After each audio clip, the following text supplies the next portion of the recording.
Hi everyone. आज हम लोग क्लास 10th का मैथ जो कि चैप्टर नंबर 3 है उसको डिस्कस करेंगे, जिसका नाम है दो चर वाले रैखिक समीकरण। तो सबसे पहले इसमें देखेंगे कि चर क्या होता है। तो चर जो इसका वेरिएबल जो ABCD वाले जो अक्षर होते हैं उनको चर कहते हैं, जैसे ABC dot dot dot XYZ, इनको चर कहते हैं। और अचर जिसको कहते हैं जिसका मान फिक्स होता है, जैसे नंबर 0 1 2 3 4, ये सब अचर मान है। दो चर वाले रैखिक समीकरण किस तरह का होते हैं तो एग्जाम्पल में देख लेते हैं।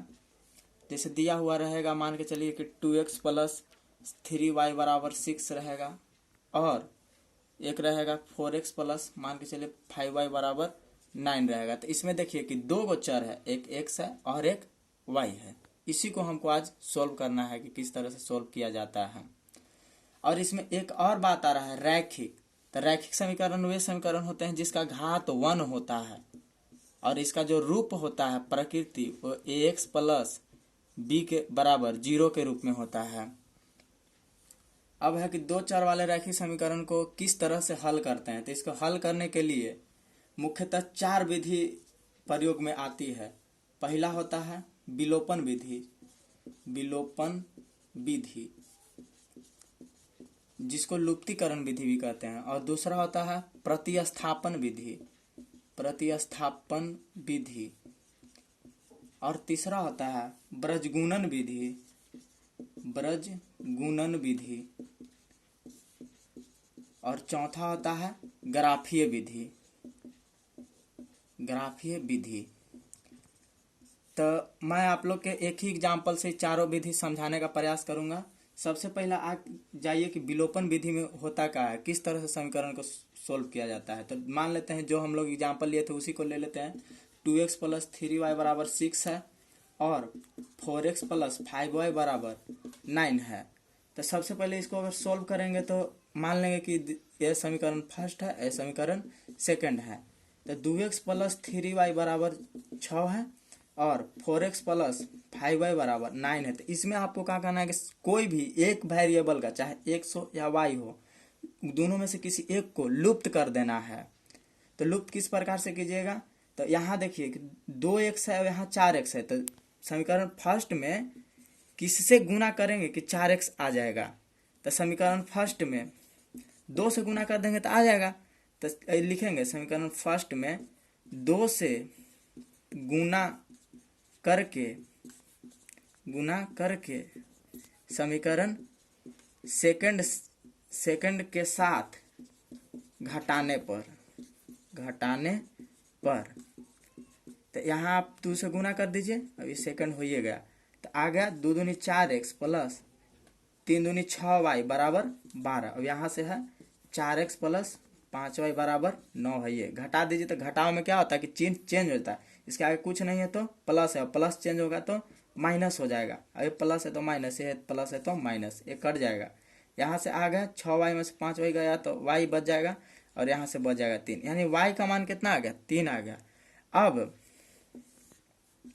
अब y के जो मान आया है उसको समीकरण फर्स्ट में या सेकंड में किसी में भी आप रख सकते हैं, मान निकल जाएगा। y का मान समीकरण फर्स्ट में रखने पर, समीकरण फर्स्ट में रखने पर तो समीकरण फर्स्ट में रखा था 2x प्लस 3y बराबर 6 था। तो यहाँ से 2x प्लस 3y की जगह कितना आया, 3 आया है, प्लस में 6। तो 2x प्लस 3 आके 9 हो गया और प्लस में 6 हो गया। तो 2x बराबर ही प्लस में इधर जाएगा तो माइनस में हो जाएगा, तो माइनस का 3 बच जाएगा। तो x बराबर कितना आएगा, माइनस का 3/2।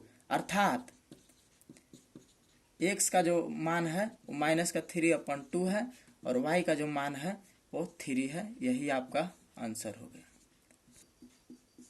आशा करते हैं कि अब आप लोग विलोपन विधि समझ लिए होंगे। अब हम लोग दूसरा विधि प्रतिस्थापन विधि को समझते हैं। प्रतिस्थापन विधि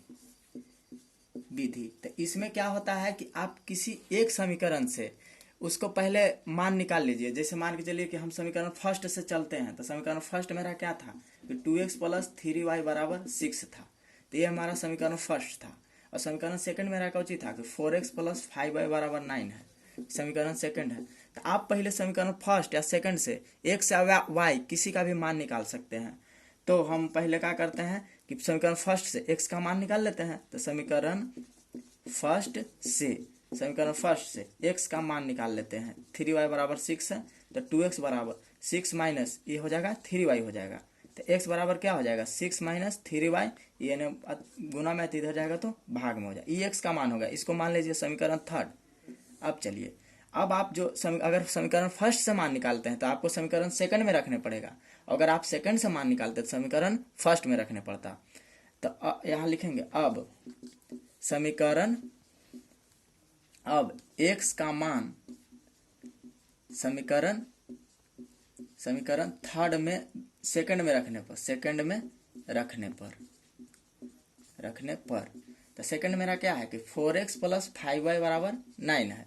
तो 4 गुने x की जगह आप क्या निकाले हैं 6 माइनस 3y बटा 2 है, प्लस है 5y है बराबर 9 है। तो यहाँ से आपको 2 से 2 कैंसिल हो जाएगा, यहाँ बच गया। तो 12 माइनस 6y प्लस 5y हो जाएगा इक्वल टू 9 हो जाएगा। तो यहाँ से आप देखिए 12 माइनस ये प्लस में, ये माइनस में, तो y हो जाएगा इक्वल टू 9 आ गया। अब आप इधर देखिए कि जो ये माइनस का y इधर ही छोड़ दीजिए, इसको उधर ले जाइए, तो 9 माइनस 12 हो जाएगा। तो y इक्वल टू कितना हो जाएगा माइनस का 3, तो माइनस से माइनस कैंसिल हो जाएगा, y बराबर आ गया 3।